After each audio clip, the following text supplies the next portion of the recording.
Thomas, first of all, if we look at the squad for the game on Friday, Rico Henry missed the game against Saturday. You said that was part of the plan to build him back up. Saeed Benrahma also went off, sort of hauled off. So how are we looking in terms of squad depth for the game on Friday?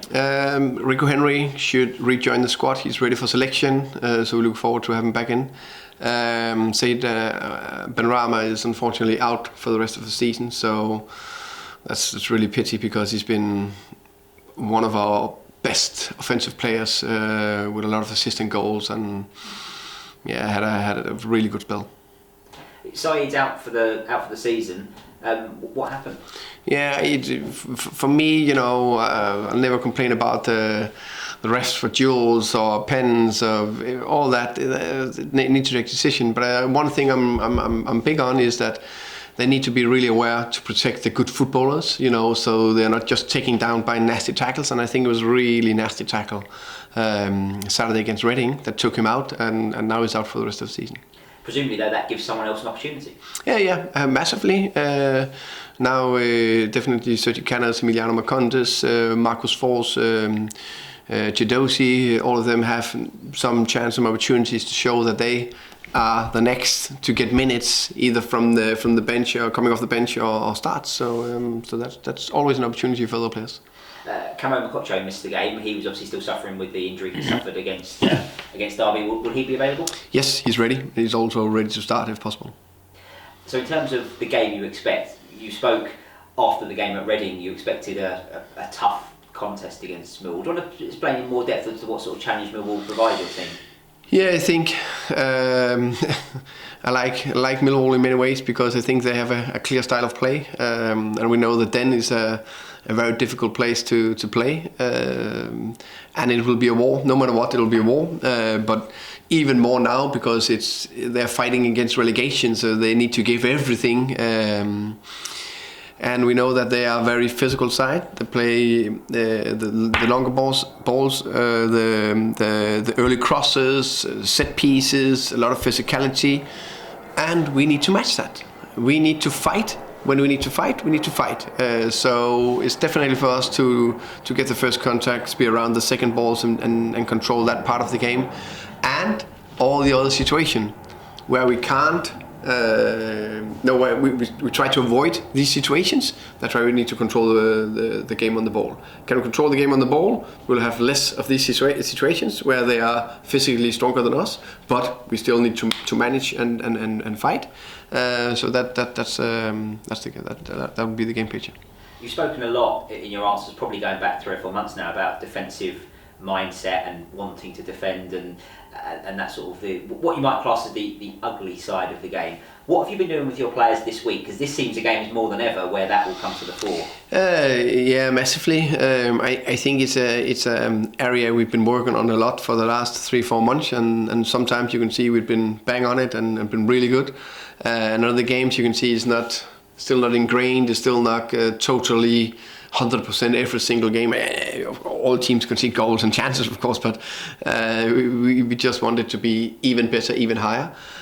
So this week, of course, we've been training on that defensive side of it, and also try to train things like we can do to avoid it. For example, having a high line, so we are not dropping too deep and fighting and scramble around our own box.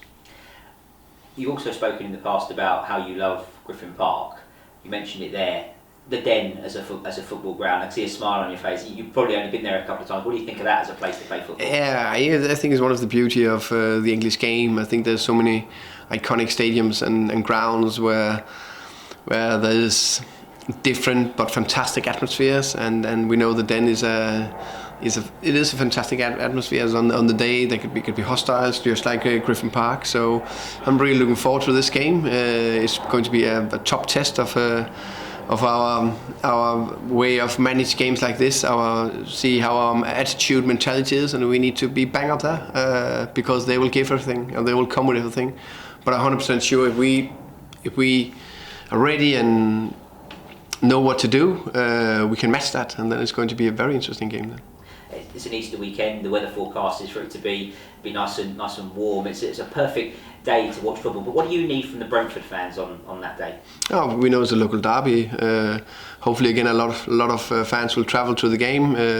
It means a lot to us. We could see that second half against Reading, where we were attacking towards all our fantastic fans. It just helped us and, lifted us. And in the end, where it was a bit of a power play, we had a lot of corners, crosses. We just keep trying, keep going, and they keep pushing us. So we need them again. Last night, the big teams were at Griffin Park. They won their final, having lost the one last week. I know you were there. You watched the game. What, as a head coach, are you able to take from watching those B team players in that sort of environment? I think it's, first of all, congratulations to the B team players, staff, and to the club. I think it's a big part of our strategy that we have this B team, and we can see there's a lot of players who've been developed and come into the first team squad. So I'm pleased with that. The strategy part of it. I was pleased with the game. It's good to play those competitive games in a final. Good to see the boys in different atmospheres and environment and different tests, and they did well. They won a good win yesterday, and that's a good. Of course, we had a lot of the players up to train with us, where we can see the match against our players. But it's in the real game, you also see different part of their mindset, but also their game, their skills. So it's good to see, and there's a few very interesting players. And finally, to link that last answer to what we spoke about at the start, you've already mentioned that Saeed's out for the season, Daniel Bentley's out for the season, Johan Barbay, I think, is definitely sort of still out. Yeah. There are gaps in the squad, so the B team players who prove they can live in that sort of environment last night and in training, we're maybe seeing them in the first team for Yeah, exactly. So if they're good enough, they will join the squad. And now also, because sometimes you need to be good enough, there also need to be a space for them. And now there's more opportunities for them to get into the team. And it's nice to see that Matt's been stepping up and played some decent performances. I know he's a full first team member, but he came from the B team last year. Marcus Forss getting minutes, and we know Jaco have been on the bench. So there is definitely opportunities the last 4 games.